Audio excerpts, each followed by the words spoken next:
영혼의 쉼터를 방문하신 여러분, 사랑하고 축복합니다. 데보라 목사입니다.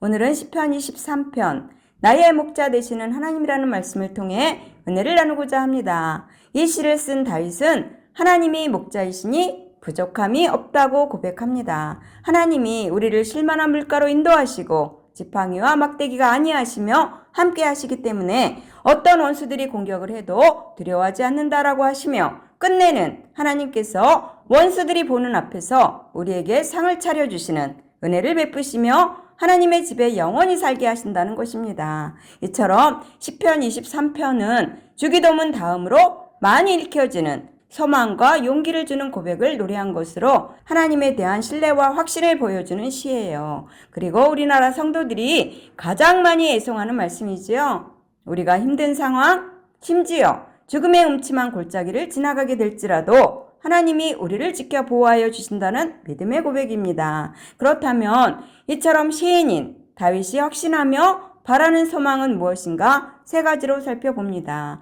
첫 번째는 여호와 하나님께서 목자라는 사실이에요. 시편 23편에서 목자라는 표현은 특별히 왕을 지칭할 때 사용합니다. 이 표현으로 시인이 강조하려는 것은 그 목자로 인해 자기에게 부족함이 없다는 것이지요.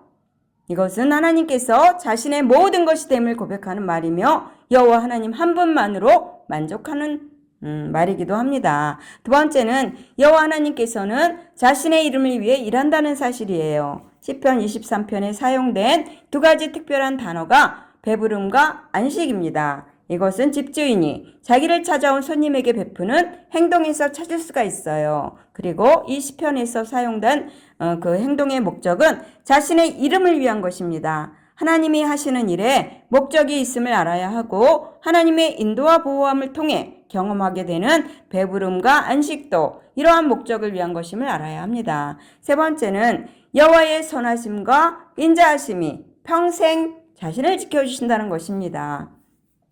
이는 시인이 직접 경험을 통해 얻은 확신이자 소망이에요. 우리의 삶을 원수에게 쫓기는 삶으로 이해할 수도 있겠지만 실상은 그렇지 않습니다. 여호와의 선하심과 인자하심이 늘 우리를 따라다니며 지켜주기 때문이에요. 이러한 삶을 여호와 하나님의 집에 들어가는 삶이라고 말할 수가 있습니다.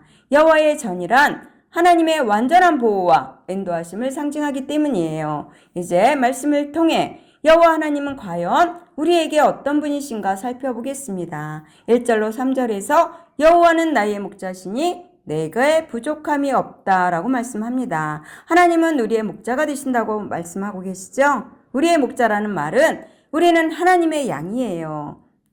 그래서 양은 방향 감각이 없어 미련하며 힘도 없으면서 고집만 센 동물로 우리도 양과 같은 버릇이 있습니다. 영적으로 말하면 방향을 잃고 스스로 지켜낼 수 없는 연약한 자입니다. 그러므로 우리는 절대적으로 하나님이 필요한 존재이지요.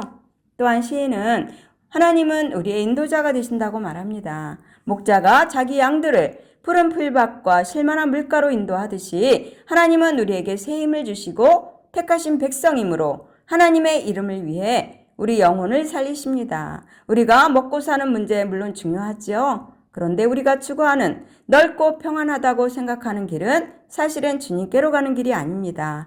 우리가 걸어갈 의의 길은 오히려 좁고 협착하여 사람이 적다고 하셨습니다.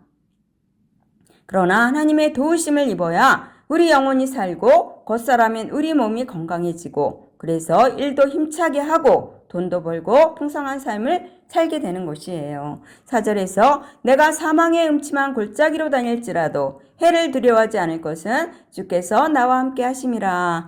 하나님은 우리의 보호자가 되신다고 말합니다. 목자는 양이 안심하고 쉼을 누리도록 지켜줍니다. 목자가 없으면 양들은 좋은 풀이 있는 곳이나 쉴 수 있는 잔잔한 물가로 갈 수가 없어요. 목자는 때에 따라 지팡이로 양들이 가는 길을 인도하고 막대기로 양을 괴롭히는 늑대나 맹수들을 때려 쫓아주므로 양을 안전하게 지켜주시는 분이십니다. 그러므로 목자가 인도하는 말을 듣지 않고 저항하려는 것은 사실 자기에게 가장 유익한 것을 거부하거나 포기하는 짓이에요. 목자가 인도하는 길보다 세상이 미혹하여 그리로 가고 싶다는 생각이 들 때 하나님이 우리의 가장 안전한 보호자라는 것을 기억할 수 있기를 바랍니다. 5절에서 주께서 내 원수의 목전에서 내게 상을 차려주시고 하나님은 우리의 공급자가 되신다고 말합니다. 하나님은 우리에게 필요한 것을 준비하시고 필요를 따라 공급해 주시는 선한 목자이십니다. 원수들 앞에서 식탁을 차려주시고 또 우리 머리에 기름을 부으심으로 우리의 잔이 넘치도록 채워주시는 분이세요. 하나님은 우리들에게 이렇게 풍성한 은혜를 차고 흘러넘치도록 베풀어 주십니다. 6절에서 내 평생의 선하심과 인자하심이 반드시 나를 따르리니 내가 여호와의 집에 영원히 살리로다. 하나님은 우리를 끝까지 지켜주시는 분이라고 말합니다. 시인은 하나님의 선하심과 인자하심이 평생 함께 하실 것이라고 고백해요. 따른다는 것, 함께 하신다는 것은 끈질기게 따라다닌다는 말이에요. 우리가 그분의 손을 잡을 때는 놓치거나 잃어버릴 수 있어요. 그러나 하나님이 우리의 손을 잡아주시면 영원토록 함께 할 수 있다는 말이겠지요. 그러므로 우리에 대한 하나님의 사랑은 영원토록 변하지 않을 것입니다. 하나님은 당신의 선하신 뜻과 목적에 따라 우리를 선한 길로 인도하시고 보호하실 것입니다. 우리가 이를 믿을 때 우리는 두려움 없이 하나님을 섬기며 이 세상에서 담대하게 살아갈 수가 있어요. 그리고 어떠한 대적들의 공격과 위협 앞에 흔들리지 않고 강하고 담대한 신앙을 가지시기 바랍니다. 결론으로 여호와는 나의 목자시니 라는 말의 의미는 여호와는 나를 먹이시고 돌보시고 다스려 주시고 양육해 주시는 하나님이시라 했어요. 여호와는 나를 사랑하시는 그래서 먹고 입히시는 하나님이라 했습니다. 그러므로 하나님을 목자로 삼고 따르면 모든 것을 누릴 수 있을 것입니다. 그러므로 영혼의 쉼터를 사랑하시는 여러분들도 우리 하나님께서 거짓 목자들이 우리를 미혹하지 못하도록 안전하게 지켜주시며 참된 목자 예수님만 따라가도록 은혜를 베풀어 주시기를 예수님의 이름으로 축원합니다. 아멘. 감사합니다.